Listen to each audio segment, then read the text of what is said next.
Los falsos profetas. Tengan cuidado de los falsos profetas, que se presentan cubiertos con pieles de ovejas, pero por dentro son lobos rapaces. Por sus frutos los reconocerán. ¿Acaso se recogen uvas de los espinos o higos de los cardos? Así, todo árbol bueno produce frutos buenos y todo árbol malo produce frutos malos. Un árbol bueno no puede producir frutos malos, ni un árbol malo, producir frutos buenos. Al árbol que no produce frutos buenos se lo corta y se lo arroja al fuego. Por sus frutos, entonces, ustedes los reconocerán. Los auténticos discípulos de Jesús. No son los que me dicen, Señor, Señor, los que entrarán en el reino de los cielos, sino los que cumplen la voluntad de mi Padre que está en el cielo. Muchos me dirán en aquel día, Señor, Señor, ¿acaso no profetizamos en tu nombre? ¿No expulsamos a los demonios e hicimos muchos milagros en tu nombre? Entonces yo les manifestaré, jamás los conocí, apártense de mí, ustedes, los que hacen el mal. Necesidad de practicar la palabra de Dios. Así, todo el que escucha las palabras que acabo de decir y las pone en práctica, puede compararse a un hombre sensato que edificó su casa sobre roca. Cayeron las lluvias, se precipitaron los torrentes, soplaron los vientos y sacudieron la casa, pero ésta no se derrumbó porque estaba construida sobre roca. Al contrario, el que escucha mis palabras y no las practica, puede compararse a un hombre insensato, que edificó su casa sobre arena. Cayeron las lluvias, se precipitaron los torrentes, soplaron los vientos y sacudieron la casa, ésta se derrumbó, y su ruina fue grande. Conclusión. Cuando Jesús terminó de decir estas palabras, la multitud estaba asombrada de su enseñanza, porque él les enseñaba como quien tiene autoridad y no como sus escribas. Los signos y la predicación del reino de los cielos. Los profetas habían anunciado que el reino de Dios traería paz y alegría a los afligidos, haría ver a los ciegos, devolvería la salud a los enfermos y acabaría para siempre con el sufrimiento y la opresión. Con la llegada de Jesús, todos aquellos anuncios proféticos comienzan a hacerse realidad. Mateo quiere ponerlo bien de manifiesto, y para ello reúne en los 2 capítulos siguientes más de la mitad de los milagros relatados en su Evangelio. Ha llegado la era mesiánica, el reino de Dios ya se ha hecho presente en el mundo, y los milagros de Jesús son las señales de esa presencia. Son las primicias de la nueva creación, el anticipo de la victoria definitiva de Dios sobre el pecado, sobre la muerte y todas las fuerzas del mal. Curación de un leproso. Cuando Jesús bajó de la montaña, lo siguió una gran multitud. Entonces un leproso fue a postrarse ante él y le dijo, Señor, si quieres, puedes purificarme. Jesús extendió la mano y lo tocó, diciendo, lo quiero, queda purificado. Y al instante quedó purificado de su lepra. Jesús le dijo, no se lo digas a nadie, pero ve a presentarte al sacerdote y entrega la ofrenda que ordenó Moisés para que les sirva de testimonio. Curación del sirviente de un centurión.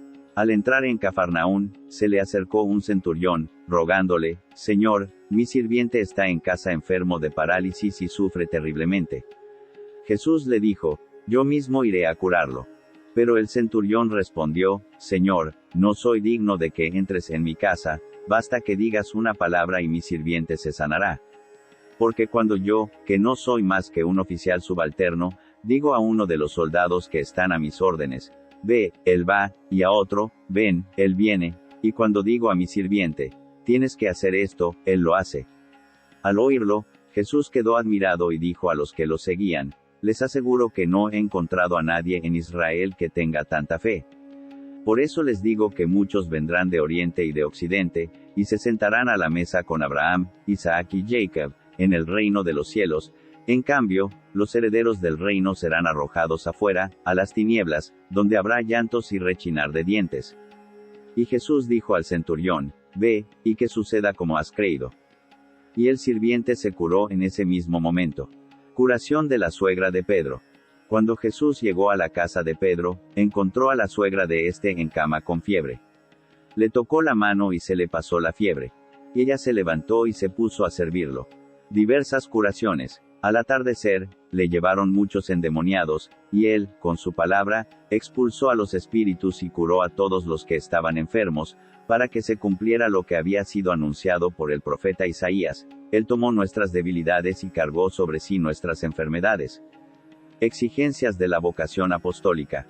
Al verse rodeado de tanta gente, Jesús mandó a sus discípulos que cruzaran a la otra orilla. Entonces se aproximó un escriba y le dijo: Maestro, te seguiré a donde vayas. Jesús le respondió: Los zorros tienen sus cuevas y las aves del cielo sus nidos, pero el Hijo del Hombre no tiene donde reclinar la cabeza. Otro de sus discípulos le dijo: Señor, permíteme que vaya antes a enterrar a mi padre. Pero Jesús le respondió: Sígueme, y deja que los muertos entierren a sus muertos. La tempestad calmada. Después Jesús subió a la barca y sus discípulos lo siguieron. De pronto se desató en el mar una tormenta tan grande, que las olas cubrían la barca. Mientras tanto, Jesús dormía. Acercándose a él, sus discípulos lo despertaron, diciéndole: Sálvanos, Señor, nos hundimos. Él les respondió: ¿Por qué tienen miedo, hombres de poca fe? Y levantándose, increpó al viento y al mar, y sobrevino una gran calma. Los hombres se decían entonces, llenos de admiración: ¿Quién es este, que hasta el viento y el mar le obedecen? Curación de los 2 endemoniados de Gadara. Cuando Jesús llegó a la otra orilla, a la región de los Gadarenos, fueron a su encuentro 2 endemoniados que salían de los sepulcros. Eran tan feroces, que nadie podía pasar por ese camino. Y comenzaron a gritar: ¿Qué quieres de nosotros, Hijo de Dios? ¿Has venido aquí para atormentarnos antes de tiempo? A cierta distancia había una gran piara de cerdos paciendo. Los demonios suplicaron a Jesús: Si vas a expulsarnos, envíanos a esa piara. Él les dijo: Vayan. Ellos salieron y entraron en los cerdos. Estos se precipitaron al mar desde lo alto del acantilado, y se ahogaron. Los cuidadores huyeron y fueron a la ciudad para llevar la noticia de todo lo que había sucedido con los endemoniados. Toda la ciudad salió al encuentro de Jesús y, al verlo, le rogaron que se fuera de su territorio. Curación de un paralítico. Jesús subió a la barca, atravesó el lago y regresó a su ciudad. Entonces le presentaron a un paralítico tendido en una camilla. Al ver la fe de esos hombres, Jesús dijo al paralítico: Ten confianza, hijo, tus pecados te son perdonados. Algunos escribas pensaron: Este hombre blasfema. Jesús, leyendo sus pensamientos, les dijo: ¿Por qué piensan mal? ¿Qué es más fácil decir: Tus pecados te son perdonados, o, levántate y camina? Para que ustedes sepan que el Hijo del Hombre tiene sobre la tierra el poder de perdonar los pecados, dijo al paralítico: Levántate, toma tu camilla y vete a tu casa. Él se levantó y se fue a su casa. Al ver esto, la multitud quedó atemorizada y glorificaba a Dios por haber dado semejante poder a los hombres. El llamado de Mateo. Al irse de allí, Jesús vio a un hombre llamado Mateo, que estaba sentado a la mesa de recaudación de impuestos, y le dijo: Sígueme. Él se levantó y lo siguió. La actitud de Jesús hacia los pecadores. Mientras Jesús estaba comiendo en la casa, acudieron muchos publicanos y pecadores, y se sentaron a comer con él y sus discípulos. Al ver esto, los fariseos dijeron a los discípulos: ¿Por qué su maestro come con publicanos y pecadores? Jesús, que había oído, respondió: No son los sanos los que tienen necesidad del médico, sino los enfermos.